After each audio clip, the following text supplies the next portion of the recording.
My guest today was a member of the most successful American vocal group of all time, and that group was and remains one of the most beloved music acts in history. As founding member of the Supremes, it would not be an exaggeration to say that for everyone who enjoys great music, Mary Wilson's voice should be high on your playlist. And even outside of those legendary 12 number one hits and so many more top 40 hits from her days with the Supremes, Miss Wilson was back on the charts just a few years ago with a song called Time to Move On. And now she's moving on to New York City for a series of intimate shows at the Cafe Carlyle, November 20th through the 24th, where she'll be singing songs from the Great American Songbook and sprinkling in a few Supremes classics as well. Miss Mary Wilson, welcome to the show. Thank you. What a nice introduction. You know, if I could, I'd like to take you back to a time before the hit records and the sophistication and glamour of the Supremes, and ask you about the kind of music that moved you when you were just a little girl. Were you listening to your family's record collection or maybe hearing songs on the radio? What inspired you?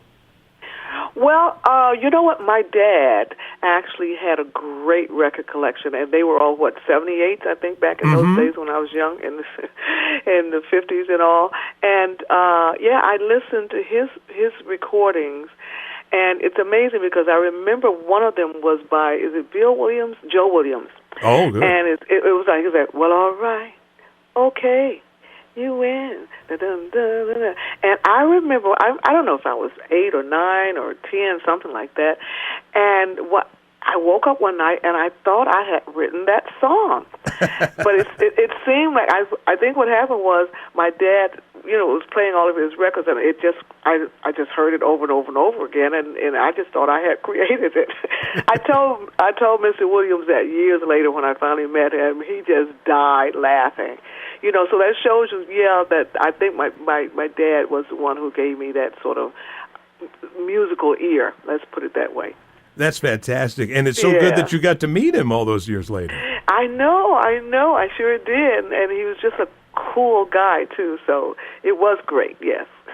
Well, I'd like to ask you about a few songs, and if you have any specific memories associated with them, beginning with a song written by Smokey Robinson that I don't believe was released during the 60s, but I love it. It has a real neat group harmony sound, doo-woppy. It's called The Tears. You're singing lead, and I believe at this time there were 4 Supremes, right?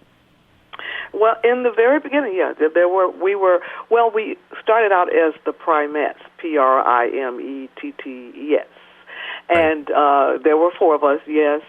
And when we finally got to Motown, there were still 4, and Barbara Martin came into the group, and she actually was on that first album. I think she was on Meet the Supreme. She was on most of those songs. Barbara was there, and that was still when we all kind of joined in and sang lead and did all those little things. So yes, that was, I think it was me. The Tears. Yeah. Oh my God, I hadn't thought about that one in a long time.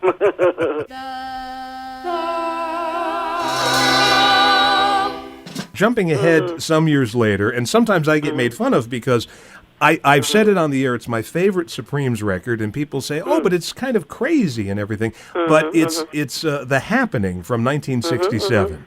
And I love the arrangement on that. It's all over the place. Well, you know what was great about that song? First of all, we enjoyed singing it. It was a fun song to record. Some songs are serious, so they're not as much fun. Right. The Happening was, and I tell you why, because it was from the soundtrack of the movie The Happening. That was Faye Dunaway, and I can never think of the guy's name. Oh God, I can see his face. It's not McQueen. I can't do it. I'll have to. Oh my God, that's horrible. Anyway, so Faye Dunaway was in the movie, and it was filmed in Florida. And that was a time, like I said, 1967, when Florida, Puerto Rico, all those places were just so fun. And so the record had to sort of match the film. And the funniest part was that our recording of it became a hit record, but the movie was not. It didn't become a big movie, and so everyone said that was a flop. But the record was great recording, and it was a hit record. I don't know if it was number one. It may have been number one. I'm not sure, but it was up there. You know, it was number one. Yeah, I think so. It was. Yeah. So yeah, it's. I thought I liked it, because one thing about the Supremes back in those days is we did a lot of different types of music. And that was one of the types. And then we did a lot of Broadway songs. Yes. We did a lot of different types of music, and that was, yes, one of the ones that was kind of quirky, but I still thought it was really good. One crazy question, and I just, just because I knew I was going to speak to you, so I started watching. I have a DVD of all of your appearances on the Ed Sullivan Show. Yes. And there's one, and I think it's right before you're doing The Happening, and it seems, God bless Ed Sullivan. I mean, he seemed to, he knew who to book and all of that, but sometimes he could seem a little out of it. And he goes to introduce you, and he says, "Here they are, the girls." Yep. He kind of forgot who we were. And you'd been on so many times. Yeah, but that was him, He was not typical kind. He wasn't like a Dick Clark, Right. He was Dick Clark was just great. He was so into the music itself. But Mr. Ed Sullivan was not that type of person. So right. He would often say, "And here they are, and he would go into that. He said, "You girls are from 3 different cities or something, states." And we're like, "No, we're all from Detroit," But after a while, in the beginning, he was very distant towards us. But after we had been on, because we were on it, I think 16 times. Right. So after about 2 or 3 times, he really kind of warmed up to us, and that was cool. He didn't know who was Diane, Right, he was just...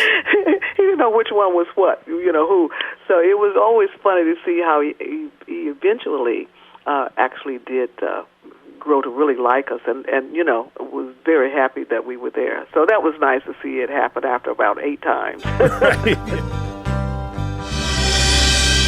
The Supremes with their version of Manhattan right here on the Vintage Rock and Pop Shop, and it's an apropos song because our guest today, Mary Wilson from the Supremes, is going to be at the Cafe Carlyle November 20th through the 24th right here in Manhattan. And I've got one last Supreme song I'd like to ask you about, my number 2 favorite, which is Up the Ladder to the Roof. And I just wanted to ask you about when Jean Terrell joined the group, because that era tends to get overlooked, and you scored some really big hits like that one and Stoned Love and Floyd Joy and Nathan Jones. And it's amazing you should say that, because I'm writing, and you're one of the first people I've said this to, but I am currently writing a book, and I'm just at the part about Jean. Oh, okay. So when you said that, it was kind of nice.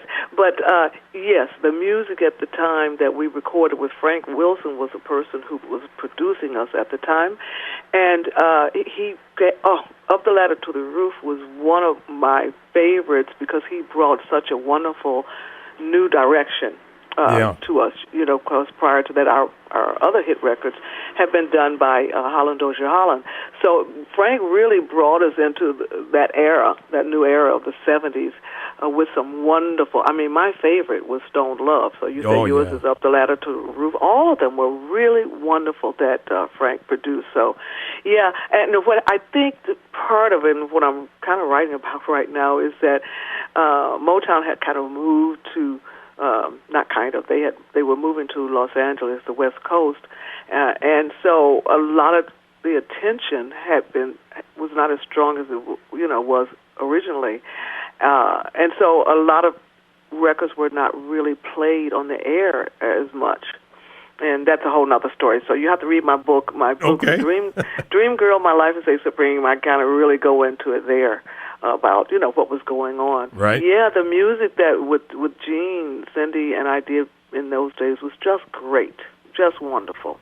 And I'll say this, and I'm a big fan of Prince. I love all of his music, and I'm just saying that if you listen to Little Red Corvette, it might have been a little inspired by Up the Ladder to the Roof. That's you think all I'll so? say. Really? Listen I'm going to have to now re-listen to it. When you listen to that chorus, I go, Up the Ladder to the Roof. Okay.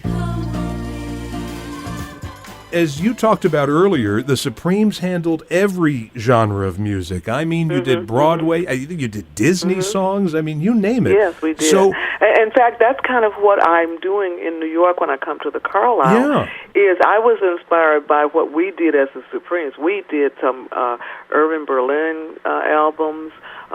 We did I think one was called Funny Girl album. We did a lot of different,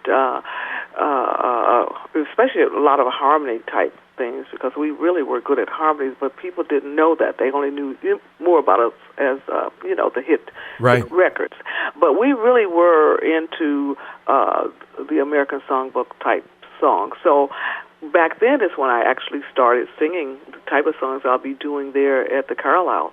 And I love it because I did a lot of ballads. And so I finally got a chance to put a show together years later with me doing ballads, and that's kind of what I'll be doing there at the Carlyle. And you did bring up in the introduction about I'm going to do some Supreme songs, but basically I'm doing more of the American Songbook. But yeah, I'll do maybe one or two for those diehard Supremes. But they get a chance to really see and hear what Mary Wilson does, because most people have no idea. They say, "Can she sing?" Because we did all the oohs and the ahs, right? And the babies, me and Flo, back in the day. So people don't know if I really can sing, and this is a good time for them to come, and not so much to see me singing, but to really enjoy the music. Well, I know you sing for sure. Wait a minute, just a minute. You said the tears that I did. Yes. I know it. And I was probably about 18 years old. I love that record. When I sang that song. Okay, I'm sorry. No, I was just going to say one last time. Tickets are available for Mary Wilson's series of shows at cafecarlylenewyork.com. And the phone number is 212-744-1600. And again, that's November 20th through the 24th. And, when I usually end these interviews, I ask the artist if they have a song, not one of their own, but maybe a song that they just love. And I'm thinking that maybe I should play at the end of this Joe Williams with All Right, Okay. Oh, okay, that you would win. Be fabulous, yes. It would be. Oh, thank you. The song you almost wrote. So in my head. In your head. Well, I want to thank you so much for spending some time with us, and we look forward to seeing you at Cafe Carlyle. Oh, thank you so much. I'm so happy to be coming to my favorite city, New York. All righty. Well, thank you, and have a great rest of your day. Okay, thank you. Bye-bye. Bye-bye.